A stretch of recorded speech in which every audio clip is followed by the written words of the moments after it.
Hey, how's everyone doing? Tonight we will be reacting to Piers Morgan's interview with Nick Fuentes. I've been seeing clips and other people react to this. I'm not gonna lie. I haven't seen it all. I didn't even know this interview was 2 hours long. So we're gonna start from the beginning. I probably won't react to the whole 2 hours. I'll probably go up to like the 46-minute mark and end it there, because on top of my commentary, this video might be up to an hour and a half, so I don't want to make it too long. Like always, I'm going to link the video and the channel down in the description below, and I hope you guys enjoy. Let's jump right into it. I'm trying to keep my promise about uploading more often. So let's hope I can keep going. There's been no avoiding the subject of No Nick promises. Fuentes. And let's be clear, the main reason you're hearing about him is because he's popular. A large number of people, especially young men, are interested in what he has to say. What that says about our society and our culture is the subject of ferocious debate. For many people, it's a grave indictment of an insidious immorality. For others, he's a product of a culture which has turned on its own and left many young people feeling listless and bitter. He's either a litmus test for right-wing hypocrisy on free speech or a walking, talking manifestation of where the lines should be drawn. And a frankly preposterous amount of airtime has been spent on debating everything from his ideology to his sexuality and whether anyone should actually talk to him at all. Okay, speaking about his sexuality, since when was it bad to be celibate? Like, I don't agree with everything Nick says, but he's always stated that he's a Catholic. And if I remember correctly, if you're raised Catholic, you're not supposed to have sex until marriage. So why is everyone clowning Nick Fuentes for being a virgin? Like, since when was that a bad thing? Like, if you follow the Bible, if you follow God, which I do, I was raised Catholic. Am I the perfect Christian, Catholic, whatever you want to call it? No. I'll admit that right now. I'm not the perfect Catholic, but I do practice it, and my goal is to become better each and every day. So for people to clown him because he's voluntarily being celibate, it's kind of messed up. I mean, that was never wrong. In the past, no one will sleep around, because if you would sleep around, you would be considered a whore, to put it simply. So now that everyone just goes and sleeps around, it became so normalized that now it's wrong to be celibate. It's looked down upon to be a virgin. That's crazy to me. Don't believe the people that clown you for that. If you could stay celibate, good on you. Especially if you're a woman, good on you. Sorry for going on. Glossary entry on the Streisand effect, I wouldn't put a picture of her next to it. I would put a picture of Nick Fuentes. They have opted to not do so when it comes to Nazis like Nick Fuentes. Fuentes takes this guy apart brick by brick. It's a full takedown.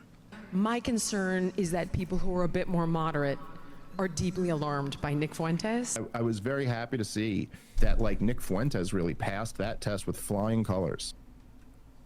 Okay, another thing is, if you don't know who Nick Fuentes is, yeah, he says some controversial things. Is he a Nazi? I wouldn't call him a Nazi. I mean, there's black people that agree with him and black people that disagree with him. There's Mexican people that agree with him. There's Mexicans that disagree with him. If he were a Nazi, people wouldn't like him. People of different race. And he wouldn't like them back. He stated many times that he has black friends. He stated that when he's walking out in Chicago, Mexican people will go up to him and tell him that they watch his show and that they like him. So I don't get this thing about him being a Nazi, because Nazis didn't associate with anyone besides their own race. So I don't know. That fragmentation is being caused This is why I purposely don't by a splinter listen faction to of people media. led by a young man named Nick Fuentes. That's the war. They lie get the about beef everything. prices down, They not just take crazy things a 3-second that clip Fuentes or these other and loons say on social media. Well, it looks like all the upload it screaming about everywhere. Nick Fuentes on the internet is finally dying down a little bit. So now we had on this guy, this Fuentes guy, and never challenged him.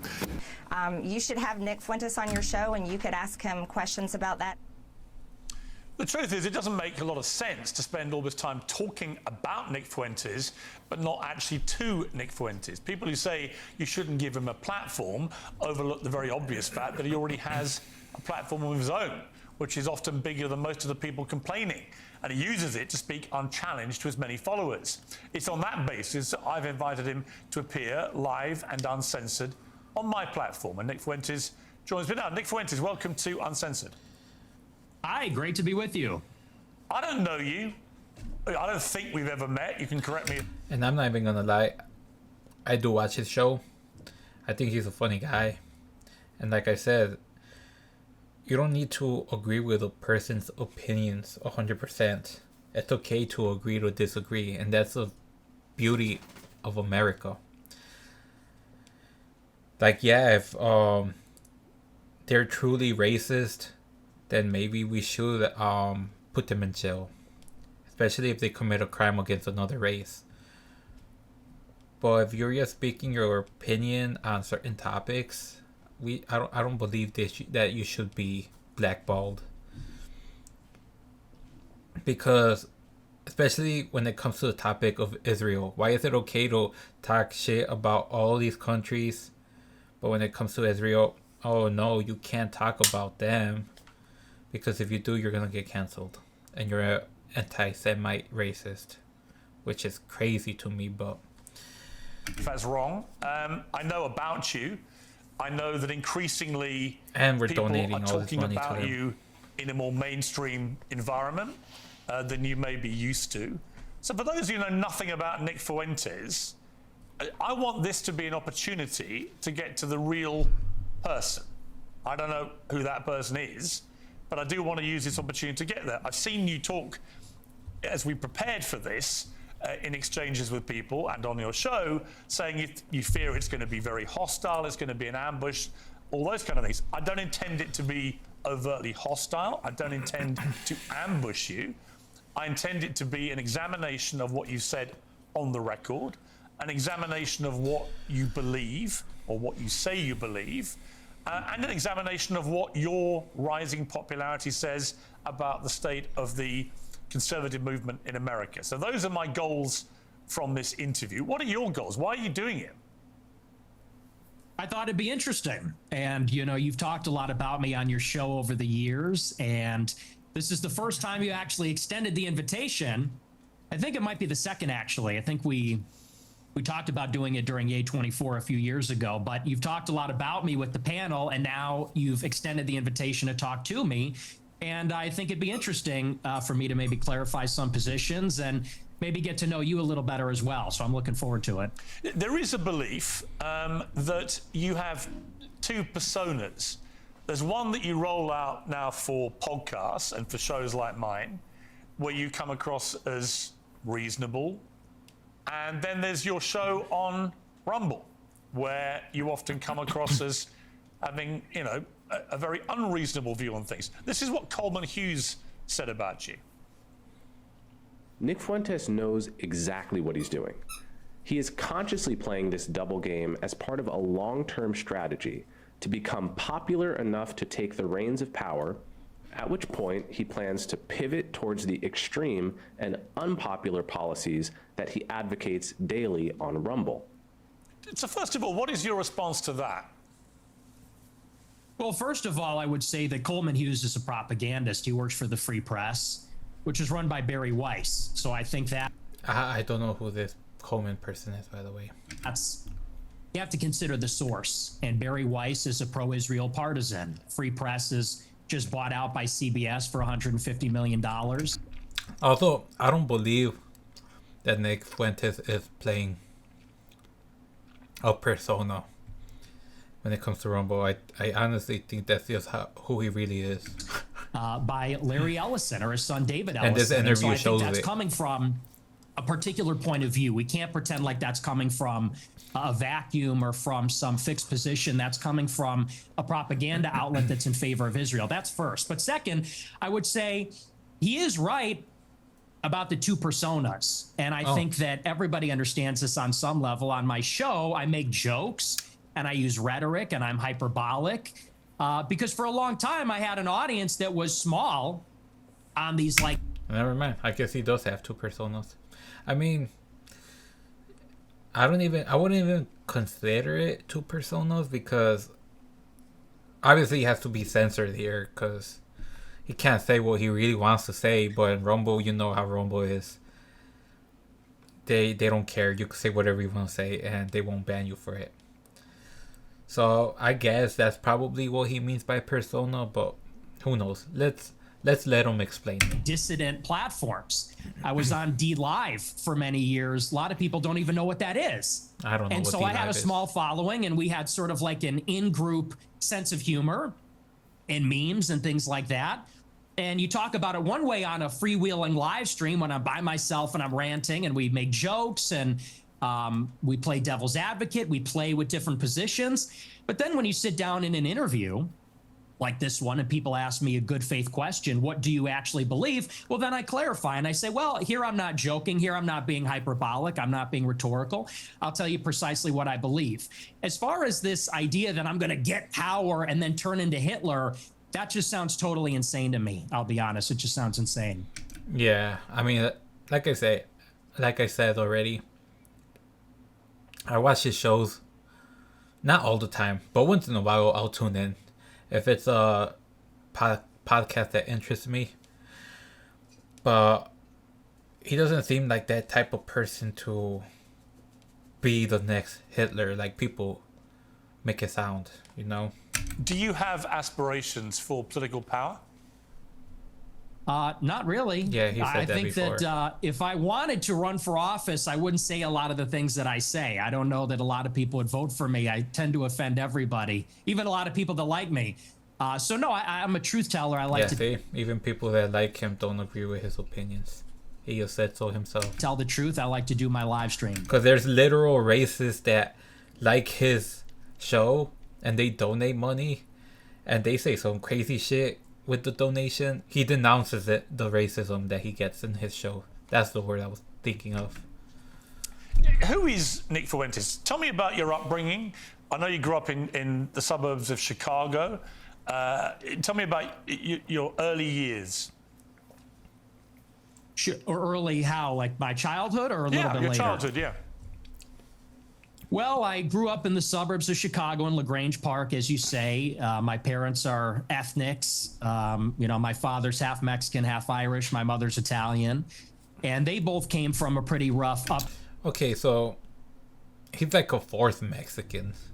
He's mostly white, but yeah, he still has Mexican blood in him. Bringing themselves. They both were raised by single mothers, not because of divorce, but because both of their fathers had died.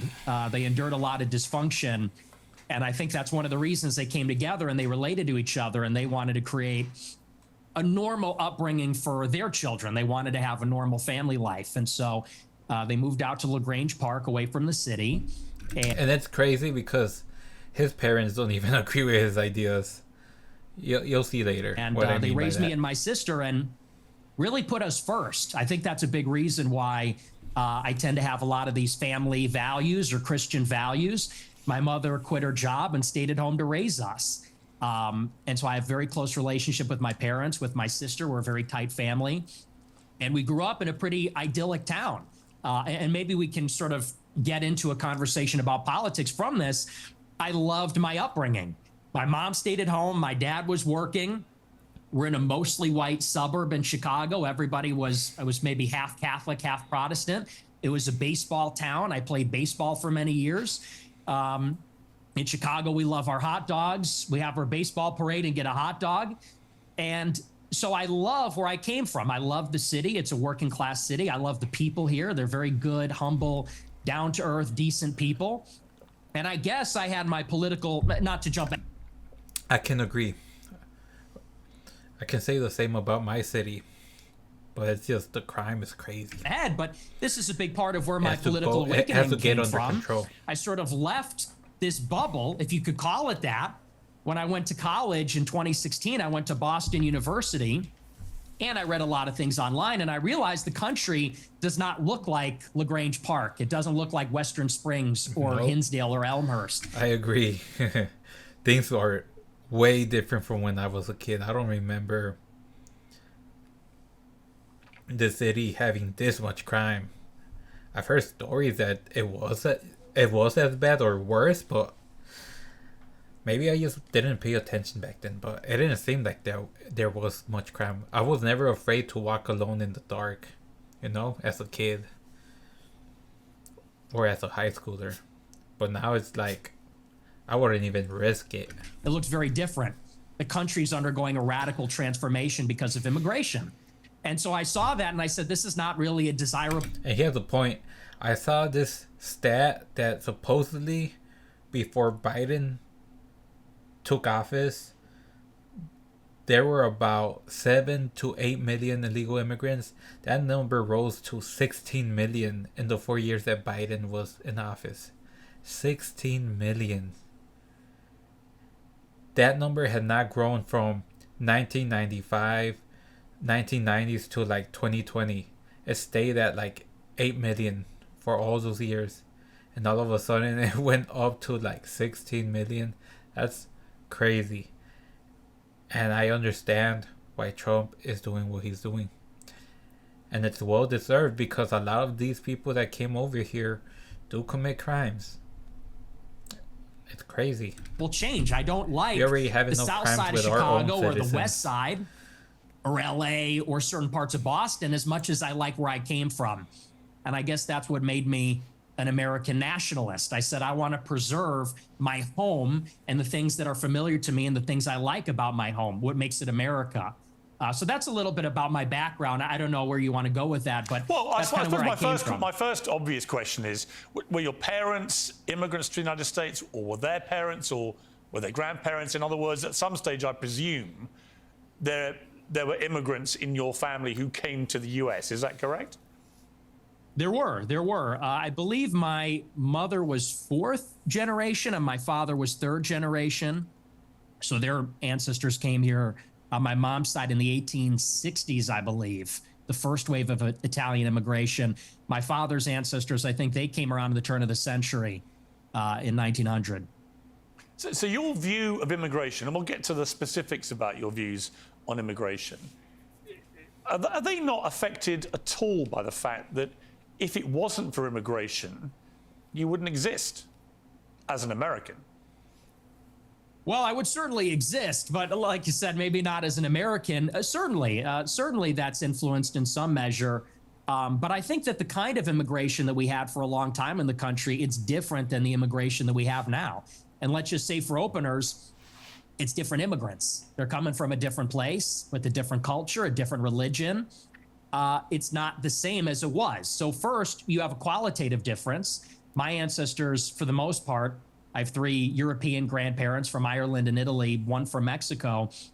They came from Europe. They came from a society where there's a common ancestry, there's a common religion, common civilization. The people. Yeah. Thank you. I mean, I've said this before. And some of my other videos and on my TikToks that if you come to this country, you gotta assimilate to the values, to the culture.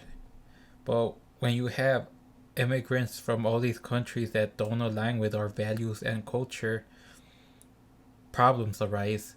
And then they take office, or not office, but they take government seats and they try to make laws that will benefit those cultures. But what about the American people and the American culture? What happens to that? People that have come in since 65, since Hart-Celler, they're coming from China, India, the Northern Triangle, Mexico, Venezuela. And so first, they're just different people. Secondly, it's a quantitative difference. There's way more, and it's an unceasing, always increasing wave. For the first 3 or 4 waves of immigration, you would have a major influx of immigrants, and then it would stop. And then you'd have another wave, and then it would stop. This one, it just keeps going up for 35 years, and it's too many.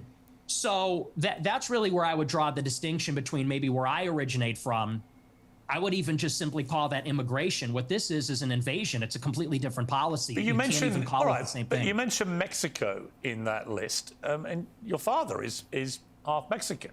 So yeah, I mean, by your criteria, part of the invasion would include your father, presumably, and his immediate descendants who came from Mexico. Not really true, because when my father's ancestors came here, it was a small fraction of the total immigrants that came from Mexico. I don't believe that we should have 0 immigrants forever, or even 0 immigrants from non-white countries. But you have to draw the distinction. My father's father, he was here in the 40s and 50s. It was his parents, or I believe either his parents or grandparents, that came here even earlier. Up until 1965, 90% of the immigrants were coming from Europe. I have no problem with that. If we have 10% of them coming from Mexico or Latin America, maybe that's reasonable, but that's not what it is now. Now you've got 10 million illegals in 4 years under Joe Biden. That's what I said. That number went up by a lot. And you got millions more legal immigrants from China, India, Venezuela, El Salvador, and it's so many with no break for assimilation, and they're all from non-white countries. Yeah, assimilate. My family assimilated to this country. And, I mean, of course, I'm gonna assimilate to this country when I was born in this country. So, my views, my culture is always gonna be American culture, you know. My parents are a bit different because they immigrated from Mexico, but I was born in California, so I can't really relate with them. And this is why I have arguments with my mom, especially over this, because she doesn't align with my views. But you know, at the end of the day, America is my country. I want to do what's best for my country, and I will always put America first. We need a president that's going to put America first. So that's where I agree with Nick. I agree with him on that aspect. It's transforming what America is. And again, that's the distinction. That's what makes it unacceptable. I always believe everybody is a product of their environment. Right? I've interviewed thousands of people. Maybe 3, 4, 5,000 people from all different walks of life. But the one common theme I would say is everyone's a product of their environment. And I was reading some stuff about you in the last few days. There was an episode of your podcast where you talked about your father, Bill Fuentes, and how he wouldn't take the family, including you, to certain restaurants because he believed they were associated with African Americans. We would be deciding where to go to eat, you said. What are we going to do for dinner tonight? It was a running joke. Me and my sister would say Applebee's, and my dad would say we would never eat at Applebee's. Not in a million years should you be caught dead, Fuentes said about Applebee's. Go to a different restaurant, a local restaurant. No Applebee's, no Red Lobster. That is commonly known as black fare. And you also shared another story about your family and restaurants. Said, before me and my sister were born, my family had a saying about Olive Garden that contains the N-word that we're not allowed to say. So my question, based on that anecdote that you say on your own podcast, is do you think you grew up in a racist environment? Okay. I don't really know if I should say this, but I'm gonna say it anyways. Everyone is racist. Everyone is racist in some type of way. And I know this because I speak to people from all different cultures and races. I've spoke to Pakistani people, people from Palestine, people from India, people from China, people from Korea. people from obviously Mexico. I've spoke to black people. I don't know if I said black people already. And they're all racist. We're all racist behind closed doors. So I don't know why these people are pretending that Nick Fuentes is the only racist, or that only white people can be racist. I hate this because I'm gonna be honest. Growing up, my parents did not want to go to the north side because of a certain demographic. Obviously, a lot of crime was happening in that part of the city, so we would always avoid it. And if we had to drive through there, we'd drive carefully, and we'd try to leave as soon as possible. Same with like housing or neighbors. With my parents, growing up, I used to grow up in the south side of the city. It was kind of bad too because of a certain demographic. I don't want to say racist because then people are gonna call me racist. And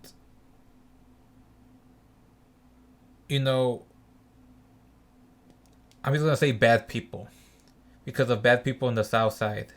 It was all racist, blacks, Mexican, whites. So I could say bad people. Growing up, we lived in this house.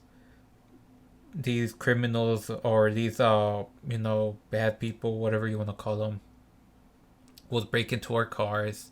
They broke into our house and stole stuff, and break our car windows and just vandalize everything around our neighborhood, around our house, our vehicles and stuff.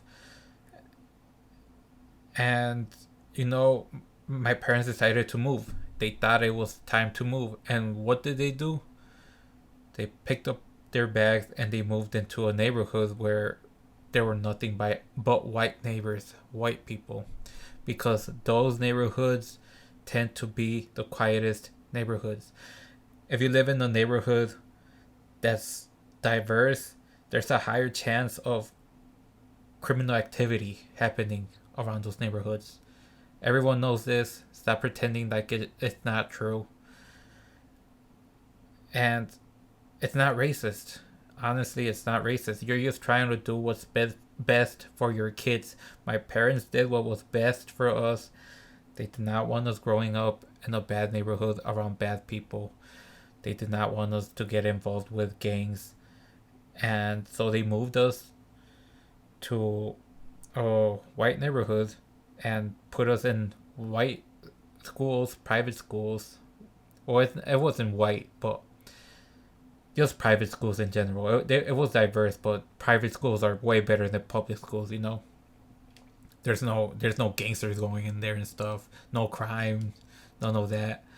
So yeah, I mean, is it racist? I don't know. To each their own. I don't think it's racist. Like I said, who wants to live in a bad neighborhood?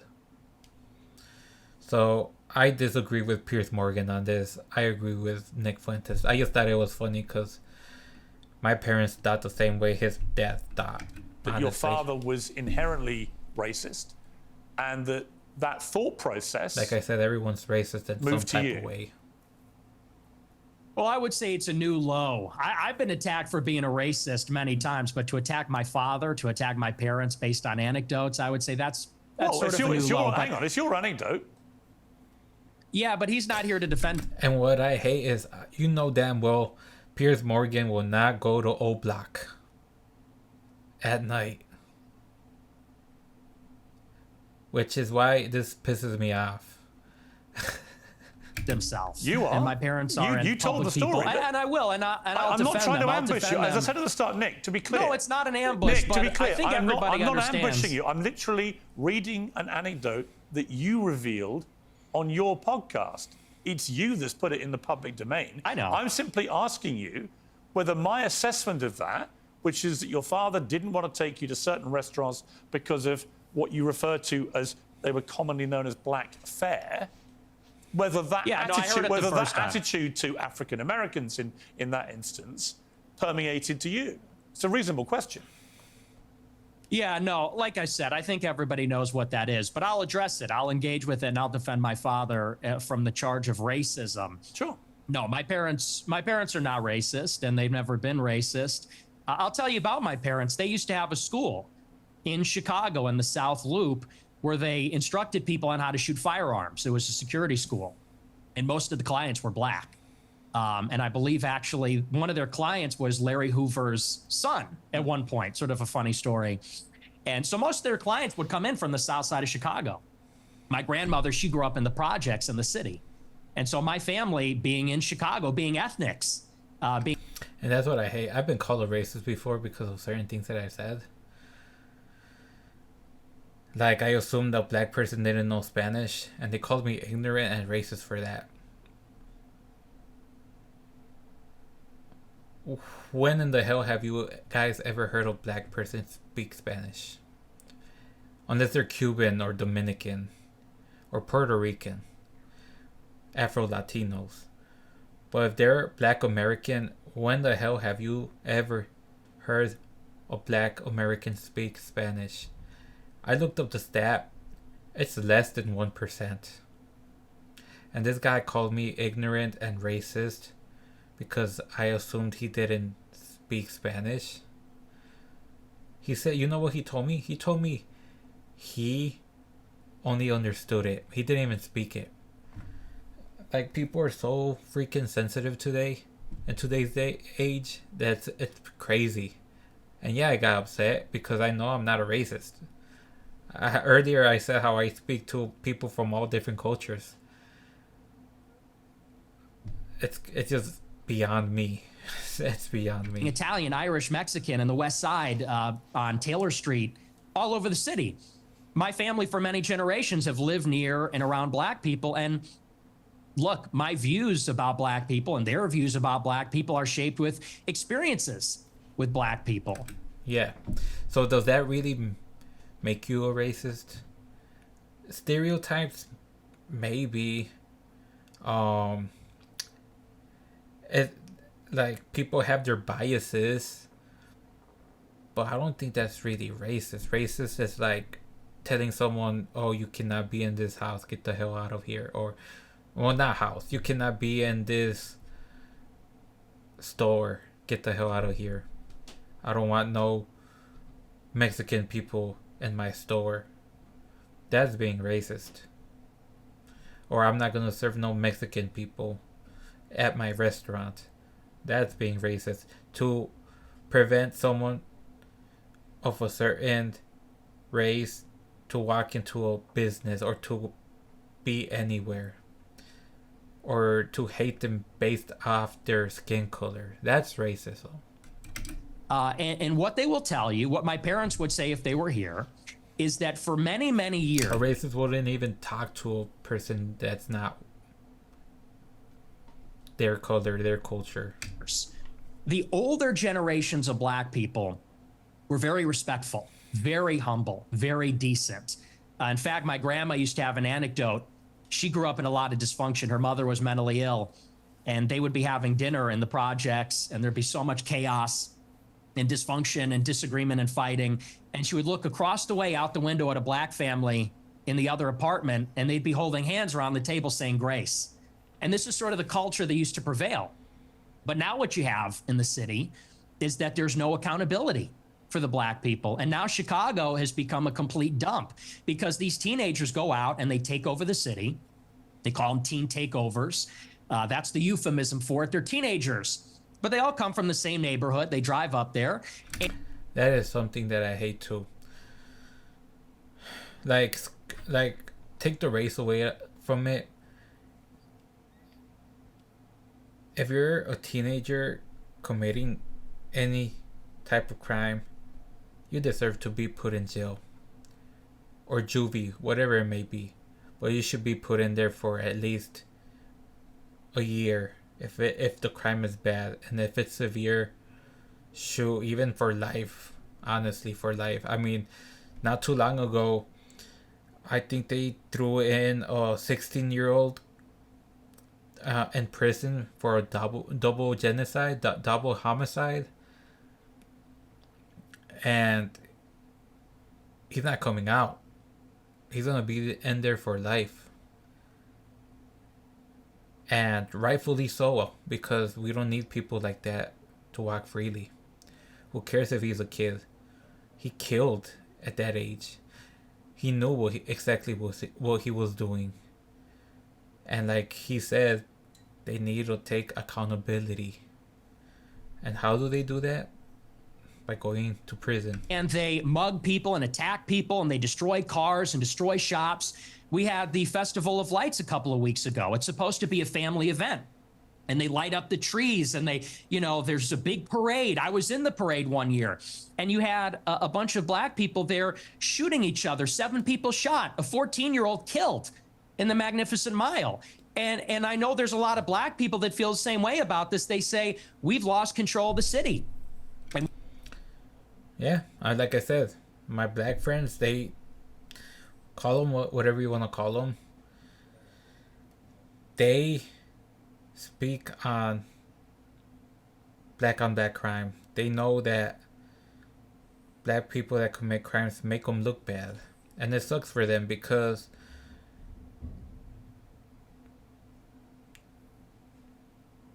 we shouldn't just assume that all black people are the same, and that's what majority of the country does because of everything that we see on the news, all the crimes committed. And I could say the same about Mexicans. Everyone assumes that all these illegal immigrants are coming from Mexico, which technically they are because they got across through Mexico to get through the US. But they assume that they're all Mexican, and that's not true either. Most of them are coming from like Guatemala, Venezuela, Honduras, El Salvador. And then, but the country doesn't care. They just assume they're all Mexican. And that's the same thing that I'm saying, and to me, I don't like that, because especially when they're gang members from like MS-13, they make my family look bad. So yeah, I'm gonna speak on that, and that's why I don't agree with illegal immigration. we're looking for accountability. We have a lot of black people that are always outraged about racism, outraged about attitudes from white people, but they're never ashamed of some of these behaviors, never ashamed of some of the things that go on. And that's why I think there's a lot of negative attitudes these days. And so, again, I think those attitudes, you say I'm a product of my environment. I am. And so are my parents and my grandparents. Unlike you, because you're not even American, in Chicago, we have to live in a big, diverse city where there's a lot of different kinds of people.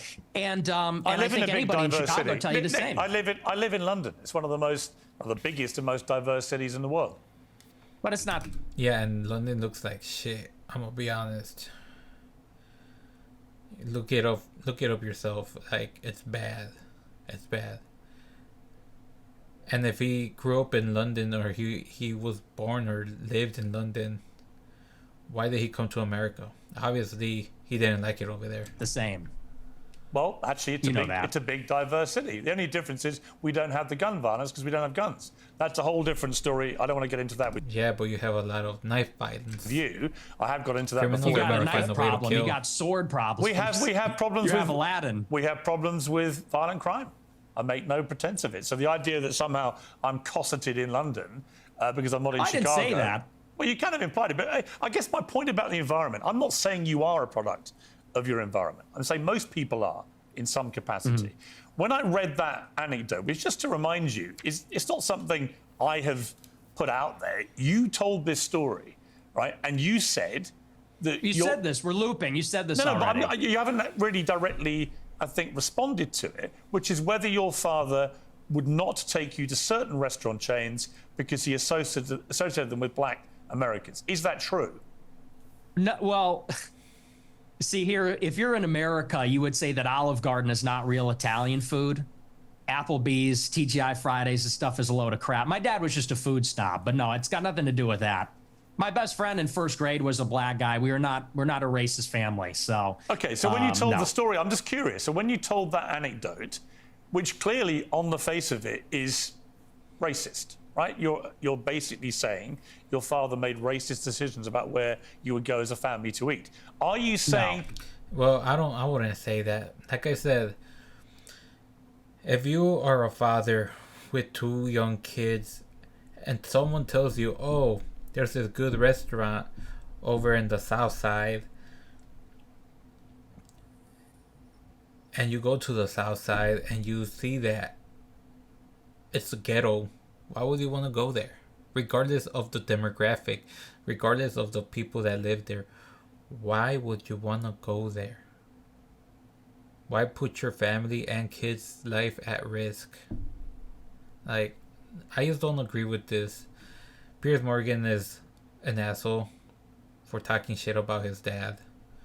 Like I said, he probably would do the same. He's not gonna go to the ghetto to get some food, regardless of how good food is. I mean, I do. I mean, cause I grew up in the ghetto. No, not even the ghetto. I grew up in a bad neighborhood. Like I said, cars broken into, house broken into. So I'm not that afraid. But if you don't live that life like Nick does, like I do, then yeah, you're not gonna go down there. You're gonna stay in the suburbs or in the nice areas of the city, etc. Well, I'm just going to ask you a question.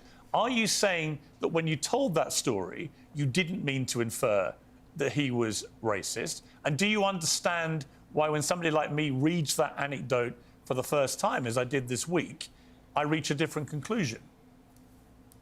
Well, I understand what you're doing, which is a sort of making of a murderer. How did he become racist? Well, his father didn't eat an Olive Garden because he said that's not real Italian food. Hang on, can I? What's with the interruptions? Can I explain? I'm literally reminding you of something you said on your show, which led me to conclude a certain thing. If I'm wrong, tell me. Yeah. If I was Nick, that's what I would have told him.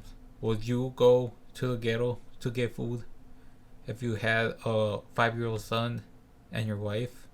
Was said in jest as a humorous anecdote, and now you're trying to spin it into a narrative, which is his parents are racist. He comes from a long line of racists. And I think everybody knows my parents are boomers. Mm-hmm.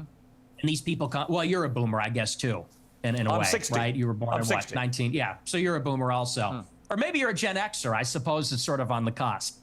But it's a humorous anecdote. These are kind of the attitudes of baby boomers in society, but you're trying to spin it into a narrative, which is you're a product of your environment. Your dad's racist because of this joke. Now you're a racist. And I don't think that's a fair characterization. Okay. People can make their own minds up. They can go back and listen to you say it. I mean, the beauty of what I'm going to talk to you about in this interview is that almost all of it is just going to be reminding you what you have said and asking you what you meant. Your position about that story is that it was a joke, okay? I want to come to something else you said. This is where you talk about Jews, women, and blacks. Let's just take a listen. They're always coming up with, no, it's not the Jews. No, it's not women. No, it's not blacks. It's actually really complicated. No, it fucking isn't at all.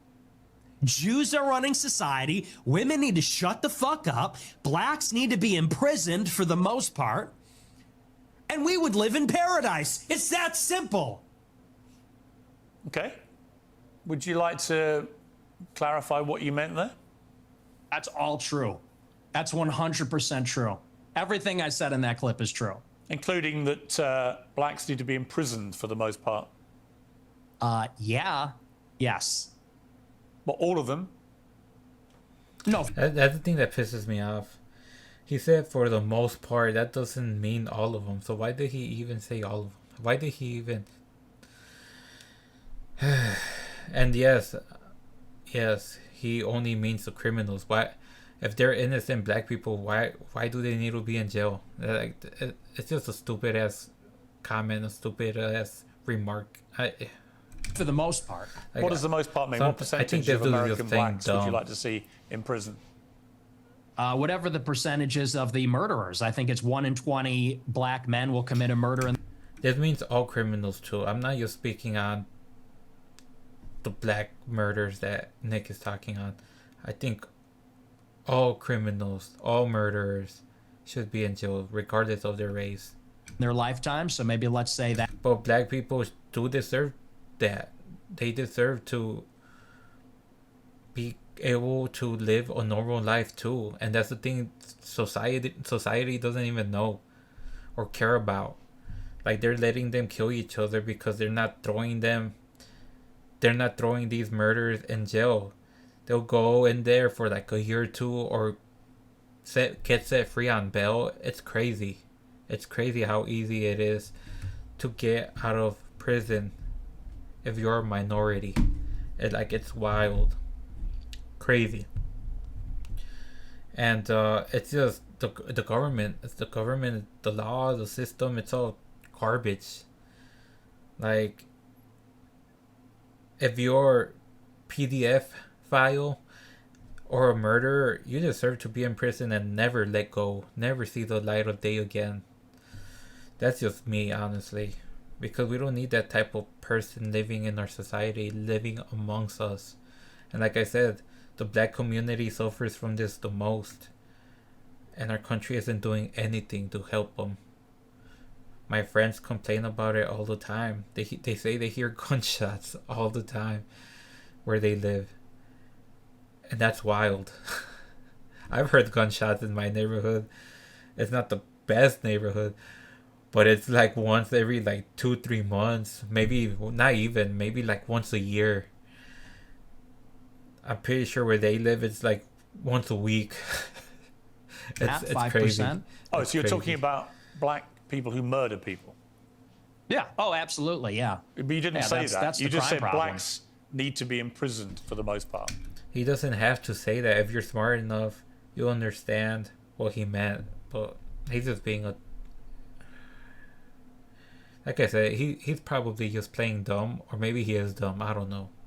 You didn't... I guess a lot of people wouldn't understand either.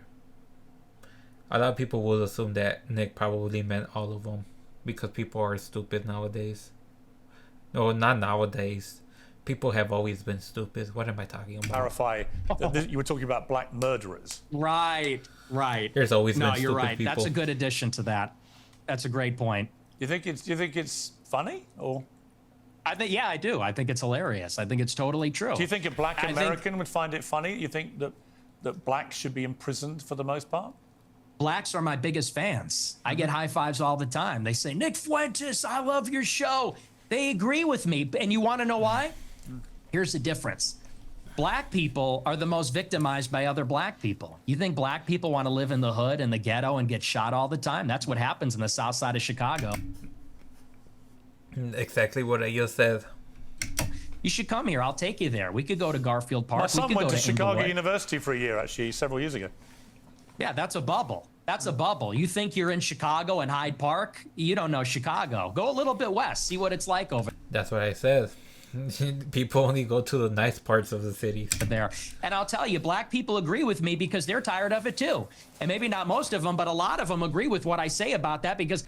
Yeah, like I said, my black friends are tired of it. They call out the bullshit that their community is on. They agree that the music and the media and all of this is brainwashing them.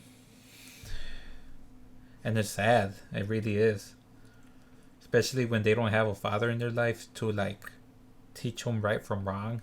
It sucks. It really They does. know how it is. That's why the first thing they do when they make a little bit of money is they go and leave And their words, they call them ghetto and ratchet and all this other stuff.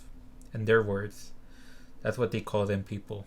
to another neighborhood. Okay, so what was They don't stick just remind around. me again the percentage of black men who commit murder in America. What was the percentage you gave me? It's 1 in 20. 1 in 20. It's 1 in 100. No, it's 1 in 20. No. Less than 1 in 100 black U.S. men commit murder. That's the most up-to-date crime statistics in America. That's not true. I've seen other statistics. They say 1 in have? 20 will eventually commit a murder. I wouldn't say 1 in 100. Here in the city that I'm in, like, what was it, like 2-3 weeks ago? I kid you not. Every single day I was waking up to a new person dead, a new person found dead. And sadly, they were all majority in the black community. It sucks. It's sad. It really is. Your rate means that you're saying that 5 times as Because many black kids men are dying too. commit murder as the There were official crime kids statistics dying. say. Yeah, there's a report, I believe, on X by Data Hazard. I'll have to go and double check that for you. But yes, there's some pretty shocking evidence that says that it's far more alarming than you would think. Okay, but you would And Piers Morgan doesn't know this because he doesn't live in these cities. Nick lives in Chicago, so he knows how bad it is in Chicago. He sees it on the news, just like I see it on the news. Except that the official crime statistics are 1 in 100, or you wouldn't. Like literally a week ago, I think it was a week ago, when it was like -degree weather, they found the body of a black woman right under the bushes, just on the street, dead. Someone killed her. I don't know who, but it's crazy. It's Except sad. that statistic. I don't know. I don't have it in front of me, but I've seen other evidence. Like I said, Data Hazard I on have no X, I words believe, for produced a that. report about a year ago. It said 1 in 20. But I mean, whether it's 1 in 20 or 1 in 100, that's Our a lot of system people, is failing Piers. I mean, each this other. is A lot real of white problem. people commit Our murder too. system is failing us. Well, they do, don't they? Okay, but it's about proportionality. I mean, white people are 65% of the population. Blacks are 13%. That's another thing that I don't understand. Yeah. So, if white people are the majority, of course they're gonna be the ones committing the most crime. Duh. It's like what, 20% Latino, like he said, 13% blacks, and then like 10% other.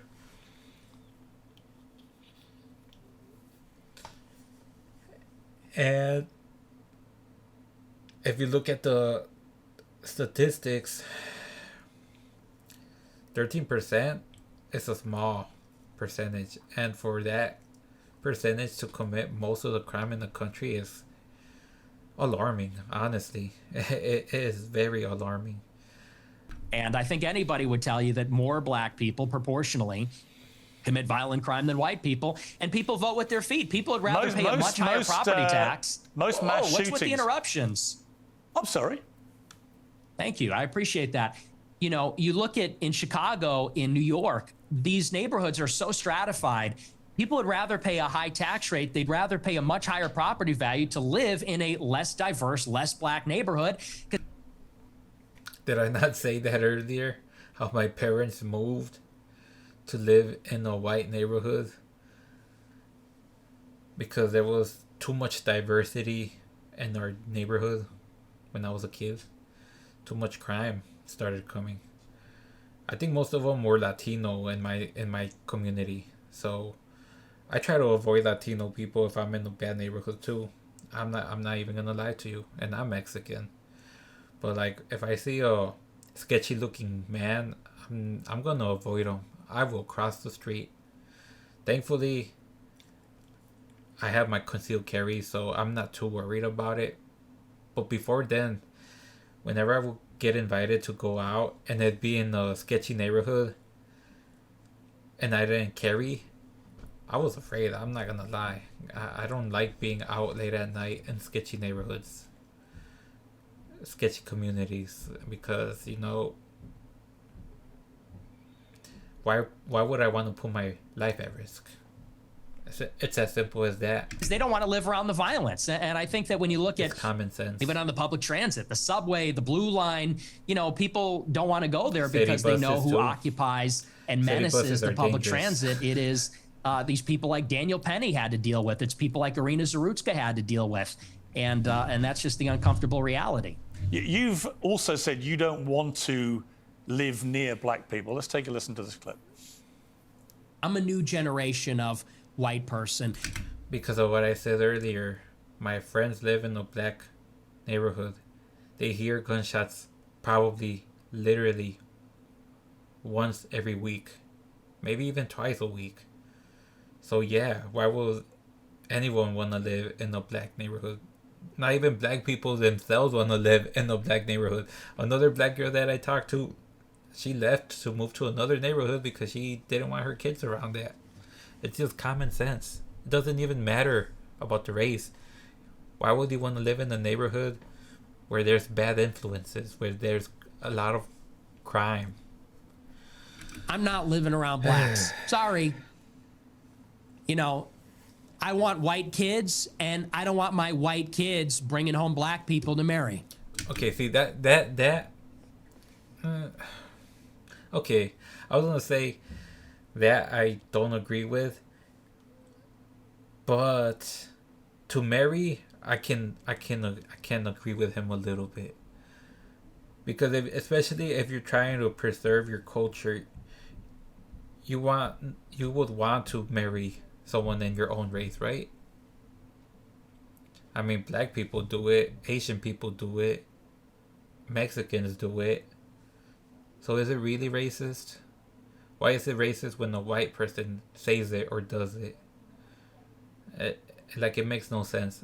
See, I don't care. I like the color of the rainbow. As long as you're humble, respectful, smart, I will date you. 100% I will date you. Oh, and preferably Catholic too. You gotta have some kind of religion. You have to follow God. But besides that, I don't care what color or race you are. Shoot, I mean, I've dated Asians. I've gone on dates with black people. I've talked to Palestinian people.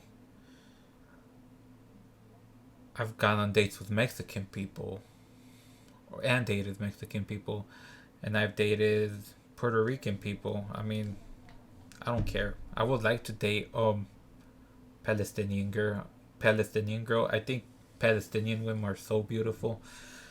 But you know, different cultures, different religion. I don't see that ever working. So is that racist? No, I don't think so.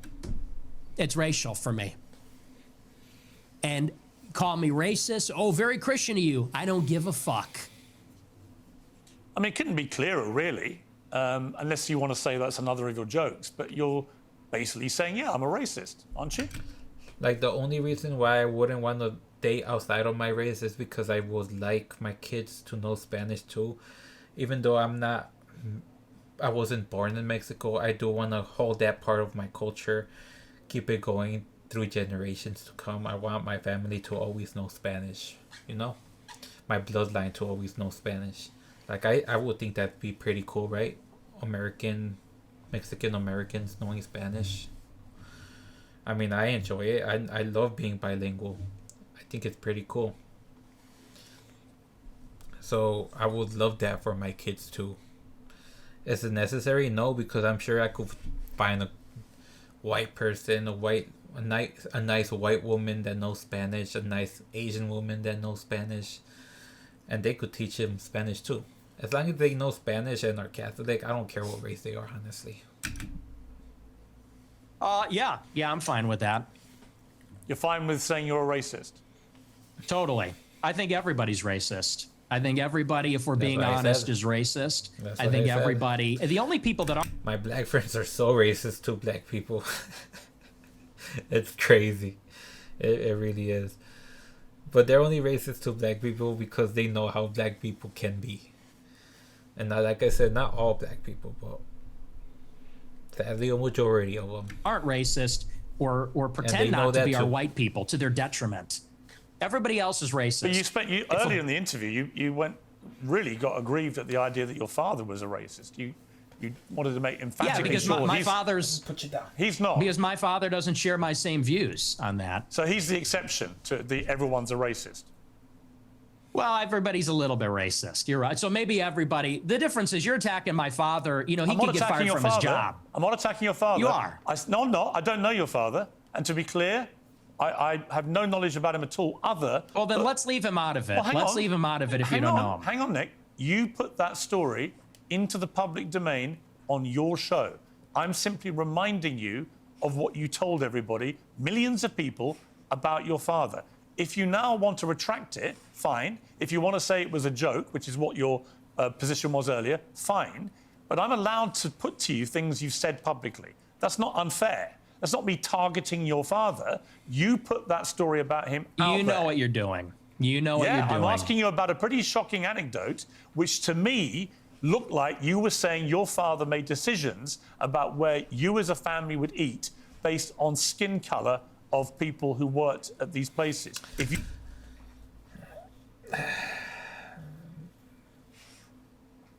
like, I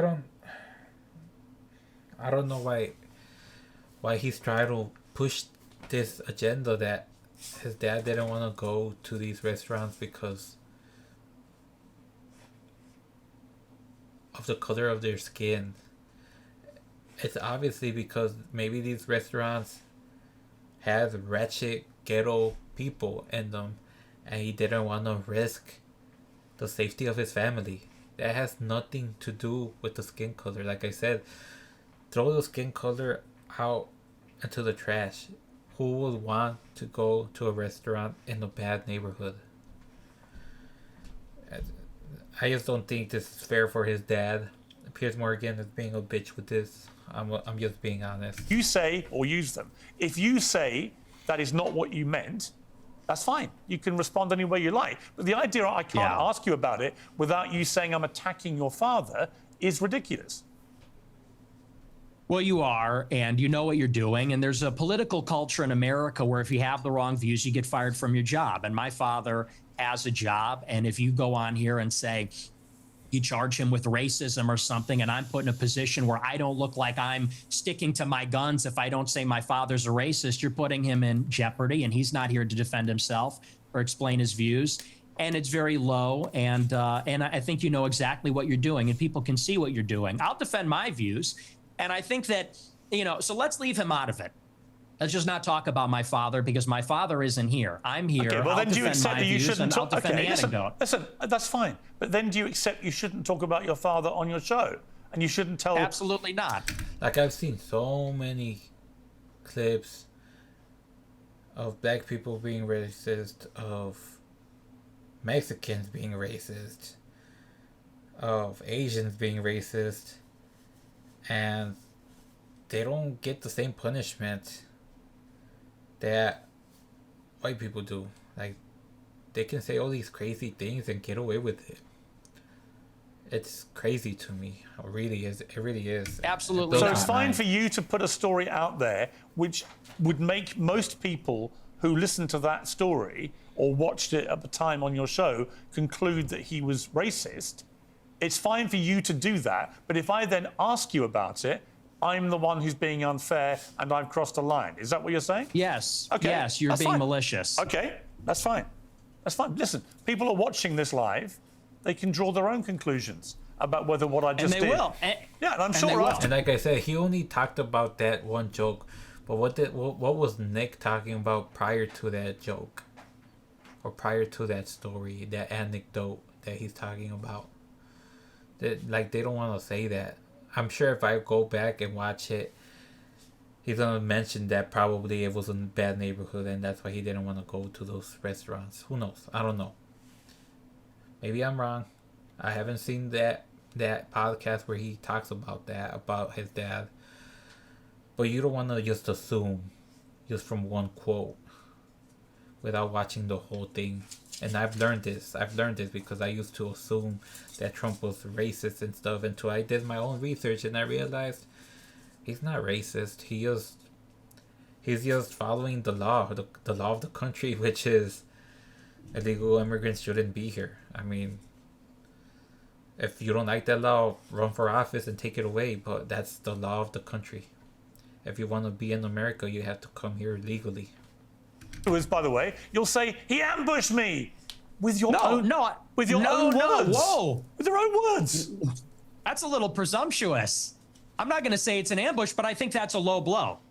And I think you know what you're doing, and that's fine. You're a tabloid journalist. I expected that. I don't think it's an ambush because I knew it would be like this. And people will see what you're doing, and I think they'll say it's low. But as far as you want to talk about racism, I do. Let's talk about racism. Okay, let's leave my dad out of it. Look, you've admitted you're a racist, correct?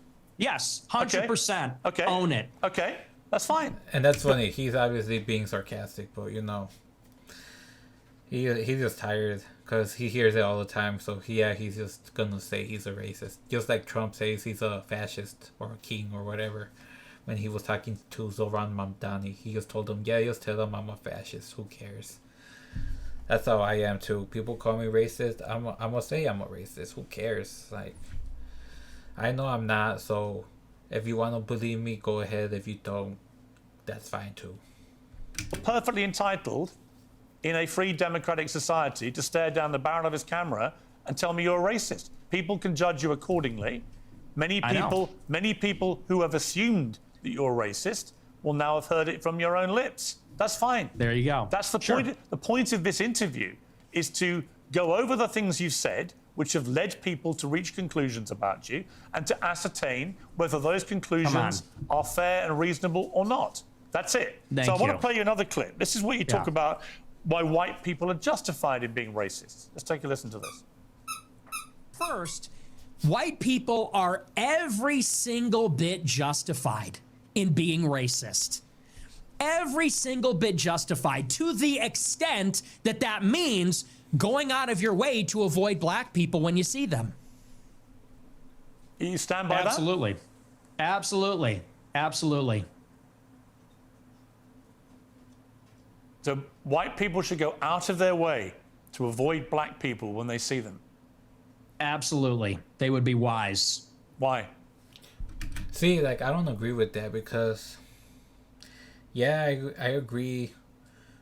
The black community does commit a lot of crimes, but you just can't live this life avoiding them. You know, you're gonna work with them. You're gonna interact with them. So the best you could do is avoid the sketchy looking ones, avoid any engagement if you confront an aggressive person, just avoid it. Like, why even risk your life? If they want to start something with you, if they want to argue with you, just let them win the argument, just walk away and just ignore it. If you're in the bus and you see a sketchy looking person, sit away from them. Don't get close to them. Same with if you're walking late at night. That's the thing. It's just common sense. It's common sense. And it's not just the black community. But we're just talking about that because that's what they're talking about. But I'm talking about any person that you see. They look sketchy, or you hear them fighting and things are getting heated. Yeah, you're going to want to avoid that part because you don't know. Someone might pull a gun and you might be collateral damage.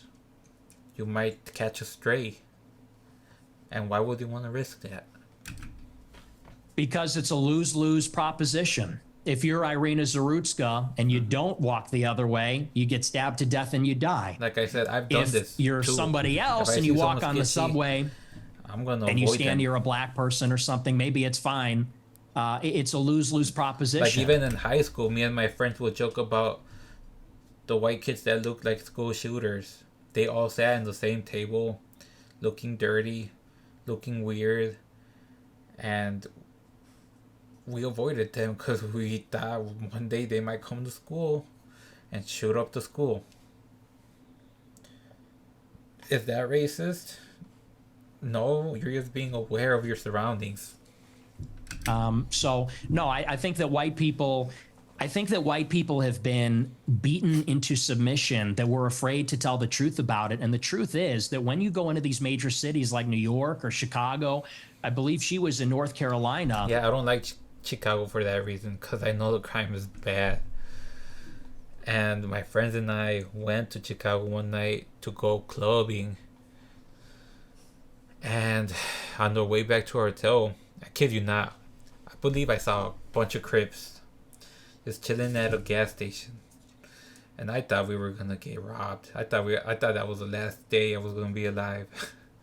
I was walking with my friend, but still, I thought we were gonna. I didn't think I was gonna see the light of day again. I'll be honest. there is a menace, which is young black adolescent men. The only reason They're why I think they were extremely Crips violent, and we have been is because told they that had we have to black pretend like Escalade they or are Tahoe, and every they other have person. blue We have to be lights under them. colorblind to that. They were wearing and blue headbands, we're supposed to blue go shirts, and be in the blue midst of all this shoes. danger. Yeah, it was And I think that terrifying. at this point, it's gotten out of control. You look at Last the time I BLM bought movement, they clothing in said that the Chicago. reason Last that black time. people, are violent, or the reason there's crime, is because of police brutality, or redlining, or all these other things. They said we need to get rid of the police. We need to defund them. And a lot of cities did. A lot of cities like Chicago, for example, the police changed the rules of engagement. They don't chase them. It's not a felony if you steal a certain amount of it's the same merchandise. way They in, won't chase them on foot. California, I hear. And now the city's totally up for grabs. And And now, whether you're in the Gold California's crazy, Coast too. or whether you're on the Mag Mile or you're in the worst neighborhoods in the city, you might get shot, you might get mugged, someone might run up on you. And I tell my followers, it is better to be perceived as racist or racist and walk the other way and maybe keep your life than to say, I'm a good anti-racist. I don't mind that this person's making me uncomfortable. Maybe he's looking a little froggy. I'm going to sit down because I'm a good person and get stabbed, mugged, whatever. And by the way, this is a strategy. They call it the friendly stranger. There's a crew of them. They do this in Chicago. They stand outside bars, black people. They approach strangers. It's a robbery crew. And they pretend to be a friendly stranger, and then they mug them. And stupid white people say, oh, hi, yeah, nice to meet you. You know, they grin, they laugh, they put up with the nonsense, and then they get mugged, or worse. Sometimes they get executed. And Out so of as a white interest, person... How do you feel about... Yeah, and I know someone. I don't know why I can't talk. That during the whole George Floyd protest, he's a white guy. He would take the city bus, and one night after work, he took the city bus, and apparently he got beat up. He got jumped by black people, sadly. Yeah. And obviously that was an act of racism, because during the George Floyd protests, everyone was talking bad about white people because it was Derek Chauvin that was kneeling on George Floyd's neck and stuff. And for you to be a white person and, just get on a bus, be on your way home from work, just, staying to yourself, and out of nowhere you just get jumped by a group of black people, is messed up. I'm gonna say it, it's messed up. Just because of the color of your skin. That there is racism. You just don't go and jump a certain race based on their color of their skin. So it's wild. It's wild. I don't know why it's okay for other races to do this to white people, but when a white person does it to other races, it's racist. It's baffling. It really is. Well, I think I'm gonna end this video right here. It's already an hour and 15 minutes. I don't want to make it too long.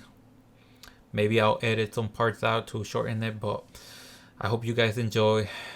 And like I said, I'll link Piers Morgan's YouTube channel and video down in the description below. And if you did enjoy, please hit me with a subscribe or a like. I really do appreciate it. I think I hit like 6,000, 7,000 channel views already. Or just views in general, video views.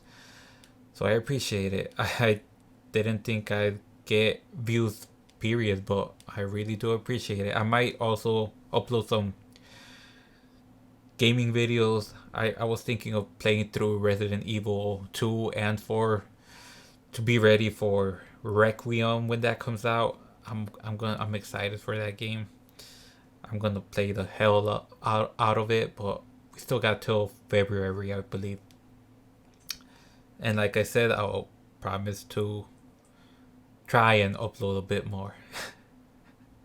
I don't want to promise because I promised too many times already and I've broken it. But I'll try to promise, and I'll try to keep this promise. But like I said, I hope you guys enjoyed, and I'll see you guys in my next video. Have a good night, everyone. Take care. Peace.